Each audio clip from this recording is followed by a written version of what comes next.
Hello. I wanted to come on.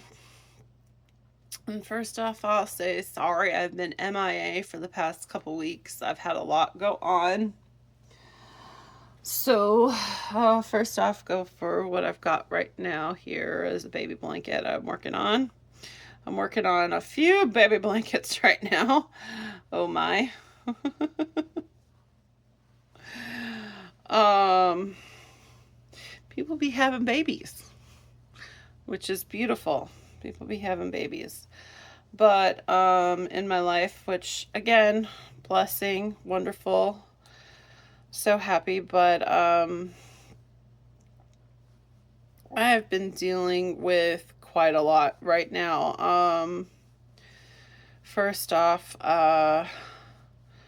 my mother-in-law has been going through brain cancer, and the tumor that she had removed, it grew back to be a little bit bigger, the size of a grape, within like a month. They were checking her and they're like, "Yep, you have a tumor and it's bigger." And I was like, "What?" So my husband had to go out of town for a week, and that was hard.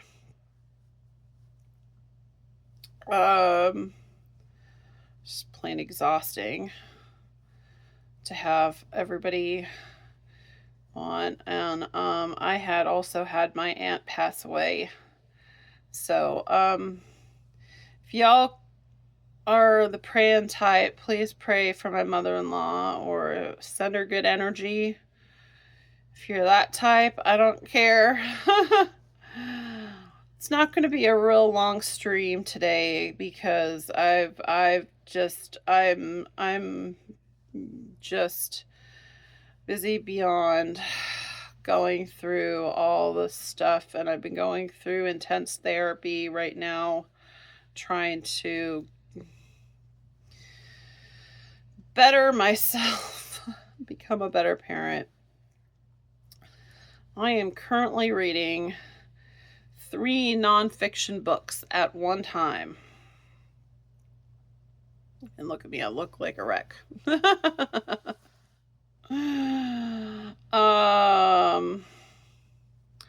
I'm reading The Brain Body Child and The Whole Brain Child. And if you're interested in either of those books, you can look up the titles. But if you message me, put in the comments you want, I will let you know the authors of those books. That if you are interested, there are really, really good books. They're very informative, but my brain is like overloaded with a lot of information. And I'm also reading a book called Bounce Forward, and it's by a woman named Amy Purdy, and she is a Paralympic medalist who has lost both her legs below the knee. And she talks about her journey, not just talking about that, but some other health issues she's had to go through. And instead of bounce back, bounce forward, because we always use the phrase bounce back. Instead of bouncing back, we should bounce forward. So that's to better myself. The other one is to help me be a better parent to my lovely children. And it's really hard because, one, it's really hard to change habits. Not that I was a bad parent before, but there's always room for growth. And you get into some habits of doing things, and there's a better way of doing them. And I'm trying. Sometimes, you ever get to the feeling where it feels like you take one step forward to feel like you're knocked 2 steps back? I had that feeling today. Made me cry a little bit. And I wanted to talk about that because, something in Amy Purdue's book, and I'm going to start to maybe try to implement this on here, is to try to be vulnerable. And we'll talk about vulnerability, because I'm being really vulnerable right now, trying to be real and tell my problems right here to the world. I'm not looking for sympathy, okay? I'm just a real person with real life issues. I know that other people struggle. I know other people have it way worse than I do. Way worse. Everybody has their pain, and the thing is that we do need to care about ourselves, and we need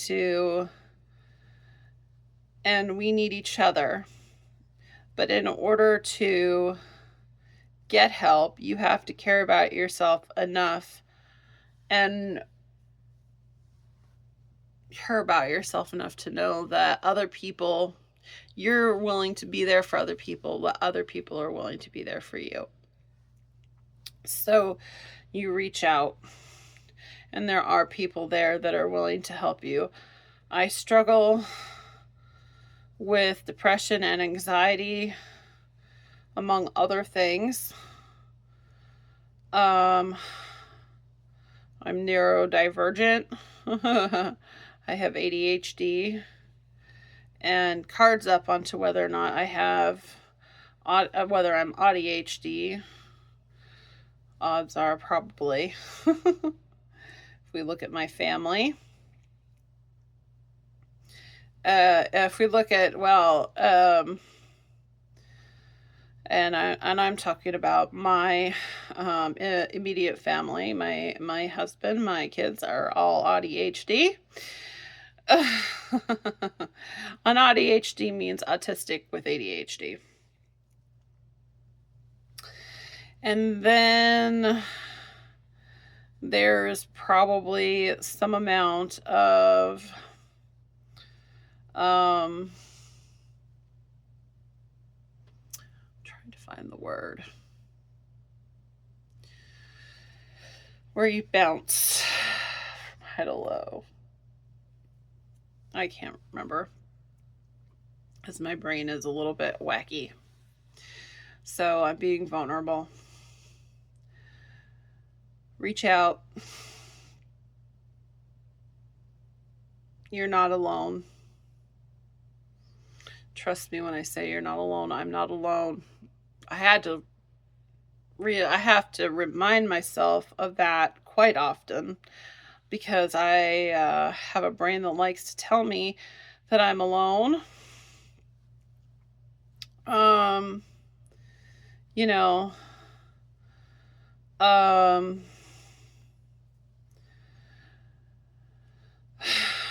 I do have people in my life who care very deeply for me. And the thing about being vulnerable with others is it does deepen your relationship. My husband has probably been the number one privy to the good, the bad, and the ugly with me. What do you guys think? This is for a baby boy. It's kind of earth tones. That's what I feel. I like it. I don't know. Y'all may hate it. That's all right. That's your opinion. You can hate it. Haters gonna hate. I like Taylor Swift. I'm a little bit of a Swiftie. I'm not a Swiftie, but I'm a little bit of a Swiftie.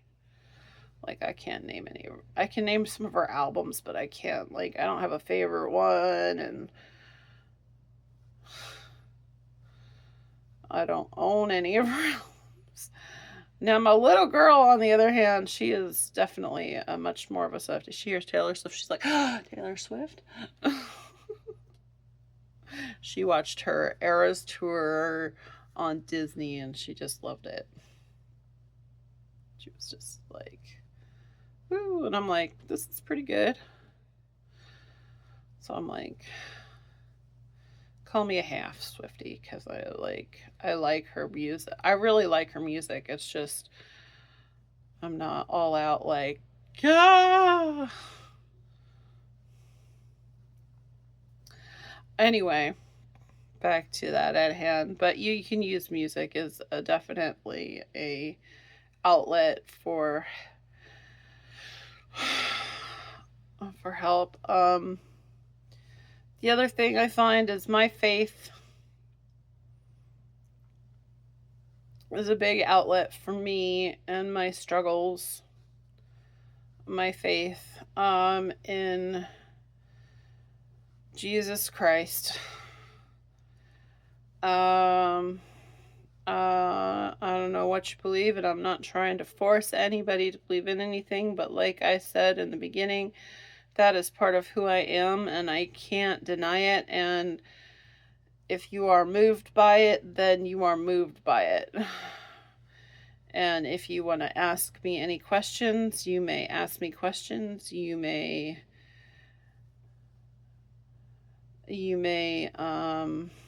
address me. I do not judge people. It's just that is my number one love is Jesus Christ. He is the way, the truth, and the life. And I would not survive without him. Because today, when I was feeling like my brain was gonna explode from stress, I went to my journal and I prayed to him. And you may just say, well, you just journaled and put your thoughts out, and you have every right to believe that and think that. That's fine. I'm going to let you have that. But I was pouring it out to him. So I do believe he exists. Matter of fact, I have my stuff right next to me, right here, to keep him close. As you can see, I'm wearing a shirt that says faith on it. And in my necklace is a lapis lazuli stone, which, if you read the Bible, is a very holy stone. It's very big in the Bible. And I do also believe that there's energy in crystals and other things like that. So, yeah, there's that too.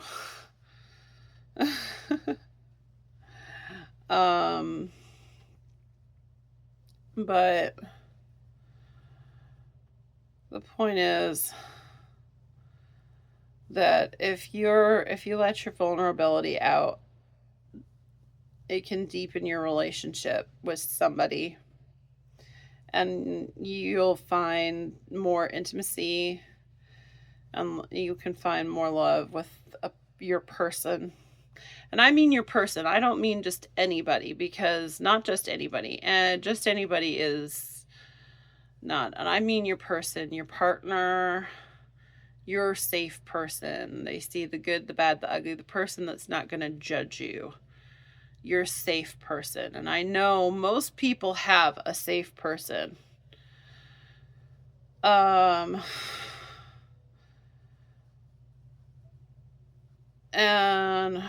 for me, I do have a couple of safe people, because I'm an extrovert and I need more than one.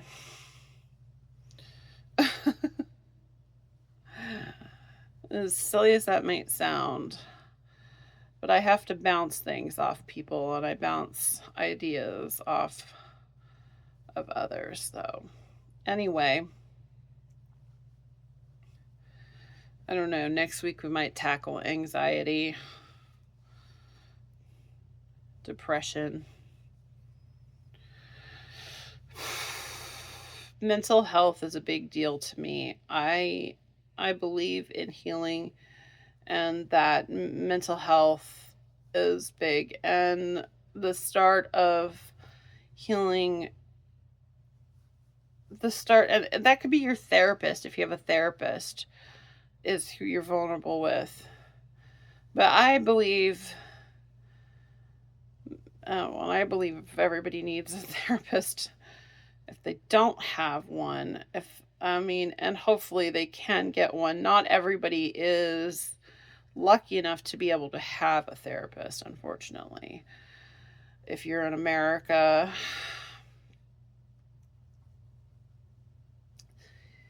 yeah, I don't want to get political.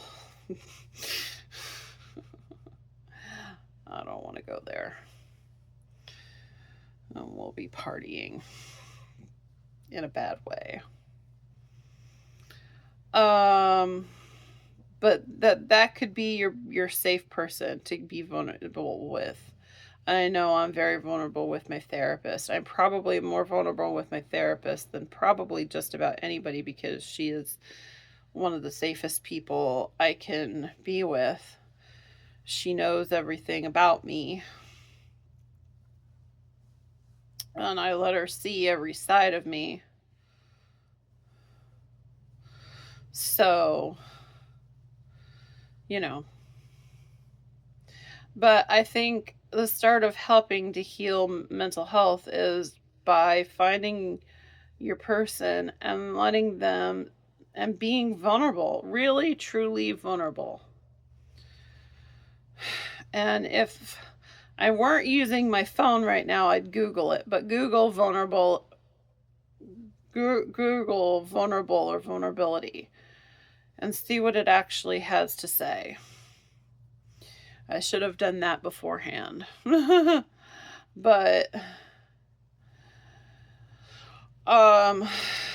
because your mental health matters. You matter. You matter to this world. You matter to this world, whether you think you do or you don't. You do matter to this world. You matter to somebody in this world.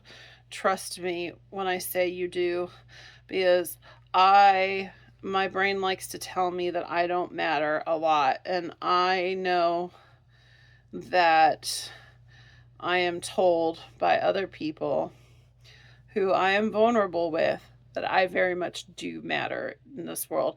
It doesn't matter what it is about me that it makes me matter. I matter. The point is that I matter.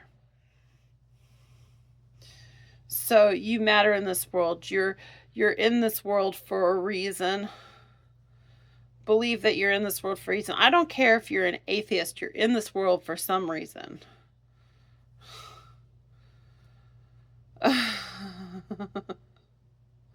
I'm not saying you have to believe in any deity to think that you're in this world for a reason. I don't care. I will die on that hill that you are in this world for some reason.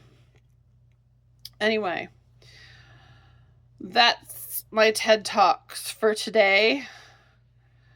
And part of me wanted to be on this is because I want to reach out to people. I want to make a difference in people, and I am, I find myself short of spoons, and I found myself very short of spoons that I had to take a break from doing this, because I just did not have the spoons to do it. And I follow a wonderful woman on YouTube and her channel is called The Spoony Stitcher. And, spoonies matter. We're here. We have autoimmune disorders and other health issues. As I know, I'm a spoonie.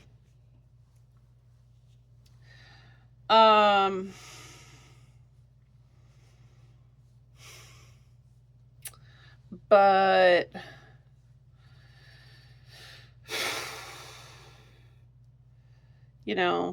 she also led me to know that we're here and we matter.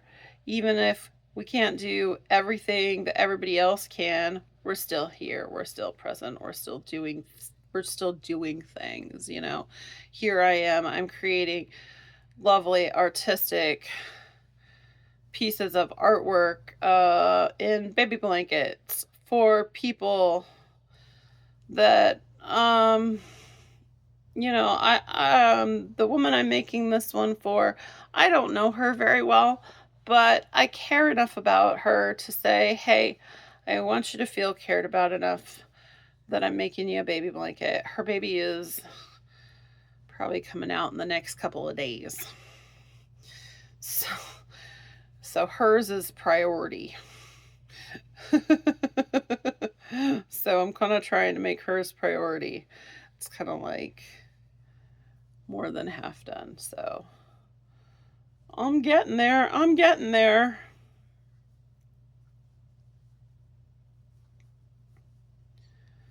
Or half done. I don't know. Yeah, it's like half done. Takes time. Takes time. Takes time. And I am not in the best area of my house to be doing this. I am trying. I am in my yarn closet, which is great. I know you think, oh, you're in your yarn closet. Isn't that the best place to do your crocheting? No, it's not. It really isn't. It's a small closet. I am not the gosh, I just realized I have two hangers hanging above my head. Sorry. Where am I? Oh my gosh, I lost myself. Finish that stitch first, I think. Oh no. No, I was doing the right thing. Go back, go back. It's all right. I got lost. And you know what? It's not, I don't think it's a really big thing, but a lot of other people think, wow, that's a really big deal. And maybe it'll be a big deal to her. Who knows? To her and her husband. I've even met her husband. I've just met her. She's really good friends with some of my really good friends. That's how I met her. And, you know, I'm also sad for her because she was pregnant with twins and, she lost one of her twins and she is only having one baby, which is devastating. A lot of people, well, at least you have the one baby. No, she lost a baby. That is hot. That is absolutely awful. It doesn't matter. I mean, it's joyous that she's having the one baby, but how horrible to lose a baby as well. You know, it doesn't matter. It doesn't matter that one survived and one didn't. You mourn the loss of one and you know, you still love the other one. Doesn't mean we don't celebrate the other one's coming of life. It's just it was really sad when I found out that she lost one of her twins. So, but on the other hand, for me, it makes less work because now I don't have to make two blankets. I only have to make one, but still sad. Still very sad.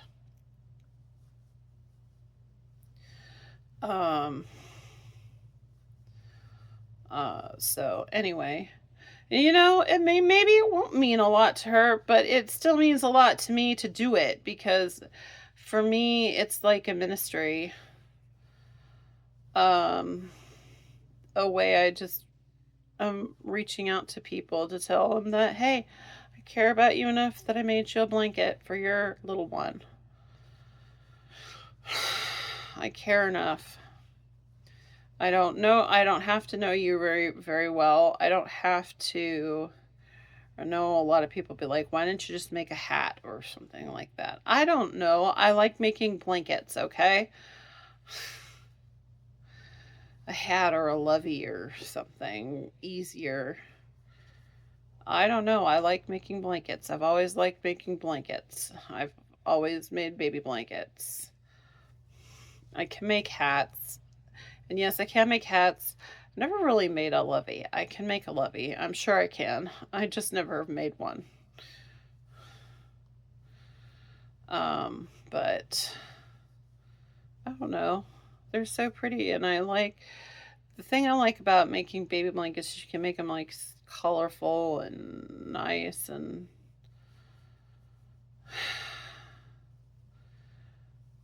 you work with soft yarn. Anyway, and who knows? I am making a difference in somebody else's life that way. And therefore, I should be alive because I'm making baby blankets for people. Not to mention the fact that I'm a mother and a wife, and my family loves me and wants me around. Even though sometimes my brain likes to lie to me and tell me that my family would be better off without me, even though, well, at least one part of my brain, the bad part of my brain, be better off without me.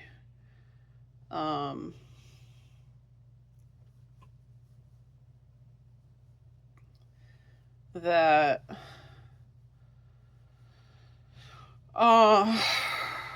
they wouldn't.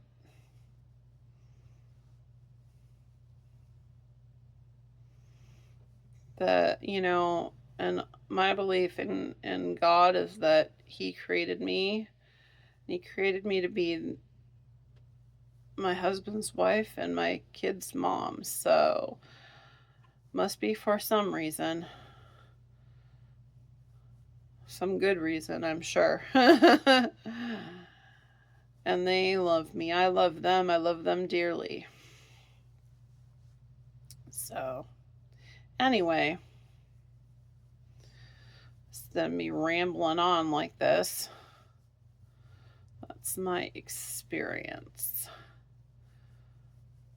But I had to be vulnerable, but I had to start out with being vulnerable with other people, with my husband, with my therapist, with a couple of close friends, to have them tell me no, have them tell me that everything would be, if I hadn't, and with God, if I hadn't been vulnerable, then I would not be trying to heal with my mental health. Anyway, so I hope y'all are having a good day. I really do.